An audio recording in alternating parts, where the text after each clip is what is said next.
हरे कृष्णा, राधे राधे। आप सभी भक्तों का हमारे चैनल में स्वागत है।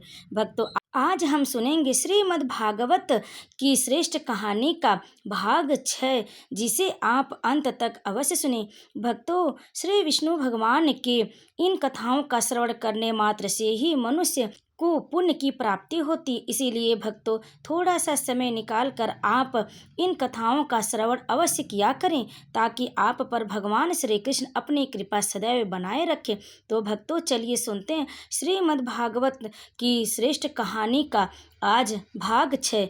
इस अध्याय में दुर्वासा ने माफ़ी क्यों मांगी, आइए जानते हैं इसकी संपूर्ण कहानी। अम्बरीश एक प्रजापालक और हरिभक्त राजा थे। उनकी रानी भी उन्हीं की भांति वैष्णव विचारों की पति परायण नारी थी। राजा नियमित रूप से यज्ञ आदि किया करते थे और एकादशी के दिन निर्जला व्रत रखकर द्वादशी को ब्राह्मणों को गाय दान किया करते थे। अम्बरीश की परीक्षा लेने के लिए एक दिन महर्षि दुर्वासा अपने 88,000 शिष्यों के साथ वहां आ पहुंचे। राजा ने उनका प्रेम पूर्वक अभिवादन किया। बोला, पधारिए महर्षि, आपके आगमन से आज मैं धन्य हो गया। मेरे योग्य कोई सेवा हो तो बताइए। महर्षि दुर्वासा बोले, राजन, मैं और मेरे ये शिष्य बहुत दूर से आ रहे हैं। हम सब भूखे हैं। पहले हमारे भोजन की व्यवस्था कराइए। अवश्य महर्षि, आप लोग स्नान करके आइए, तब तक मैं आपके भोजन की व्यवस्था करा देता हूँ। दुर्वासा अपने शिष्यों के साथ यमुना में स्नान करने के लिए चले गए। वहाँ उन्होंने जानबूझकर देरी लगा दी। इस पर उनके शिष्यों ने कहा, गुरुदेव, हम सब स्नान कर चुके, अब चलिए, चलकर भोजन करेंगे। थोड़ी देर और ठहरो युवक, शायद वहाँ अभी भोजन की व्यवस्था पूरी न हो पाई हो, दुर्वासा ने कहा। दुर्वासा और उनके शिष्यों को लौटने में देरी होते देख अम्बरीश सोचने लगे, कहीं ऐसा तो नहीं कि महर्षि ने मेरे यहाँ भोजन करने का अपना विचार बदल दिया हो। ये साधु संत रमते राम होते हैं, किसी अन्य जगह चले गए तो मेरा व्रत अधूरा रह जाएगा।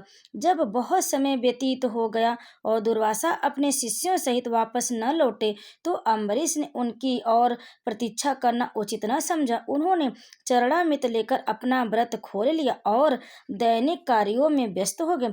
कुछ देर बाद दुर्वासा अपने शिष्यों सहित वापस लौटे और राजा से बोले, राजन, हम लोग स्नान ध्यान से निवृत्त हो चुके हैं। अब आप भोजन की व्यवस्था कराइए।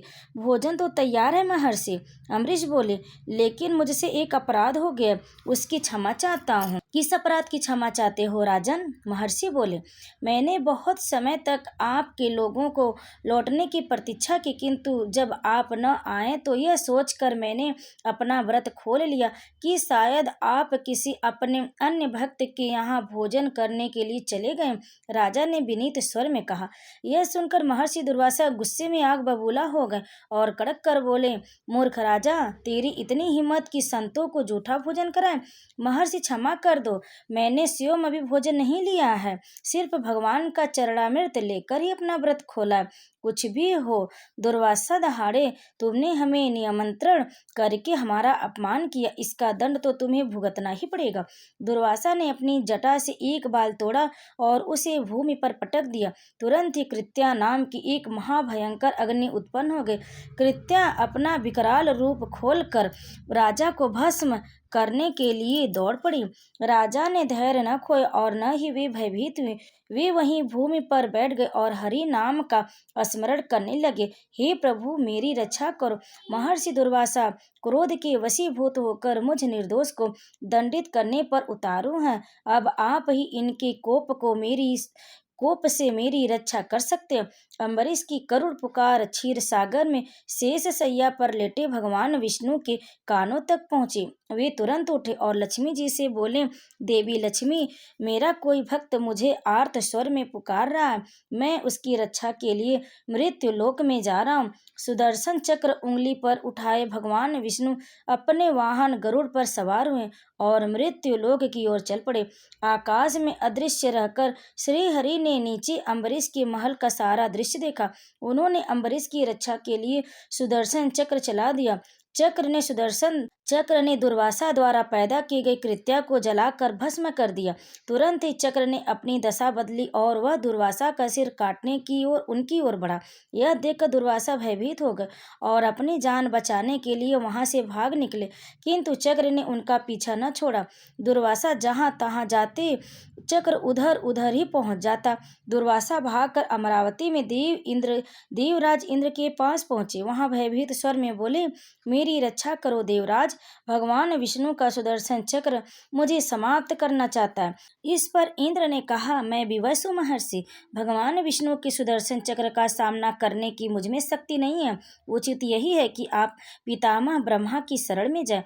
दुर्वासा भागकर ब्रह्मलोक में पहुंचे और करबद्ध होकर ब्रह्मा जी से प्रार्थना की, पितामह भगवान विष्णु का सुदर्शन चक्र मेरा पीछा कर रहा है, कृपा करके उस चक्र से मेरी रक्षा कीजिए।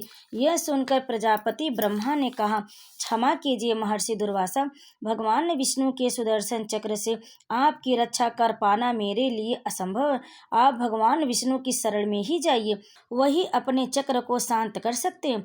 इस बार दुर्वासा भागकर विष्णु लोक में पहुंचे और श्री हरि से प्रार्थना की, रक्षा कीजिए देव, रक्षा कीजिए, मैं आपकी शरण में हूँ। यह सुनकर श्री हरि ने कहा, महर्षि आपने अम्बरीश जैसे धर्मपरायण व्यक्ति का घोर अपमान किया।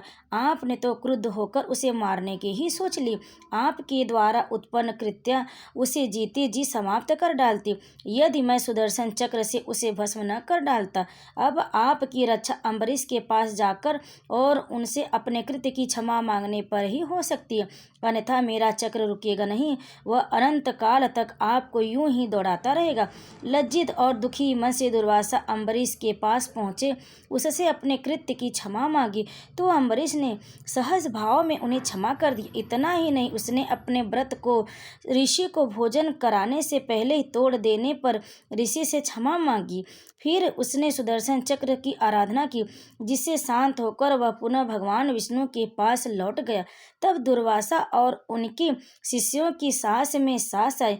फिर अम्बरीश द्वारा कराए भोजन को खाकर दुर्वासा और उनके सभी शिष्य वापस लौट गए। तभी तो कहा गया है कि भक्ति में बहुत शक्ति है। भक्त की प्रेम में फंसकर भगवान शिव उनके पास दौड़े दौड़े चले आते हैं। तो प्रेम से बोलिए भगवान विष्णु की जय, नारायण भगवान की जय। भक्तों, अगर आपको यह कहानी अच्छी लगी तो वीडियो को लाइक करें, शेयर करें और कमेंट में जय श्री कृष्ण राधे राधे अवश्य लिखें। और नित्य प्रति आप हमारे चैनल पर श्रीमद् भागवत पुराण की श्रेष्ठ कहानियों का श्रवण जरूर करें, आप सभी को पुण्य की प्राप्ति होगी। तो प्रेम से बोलिए जय श्री हरि, हरि नारायण भगवान की जय।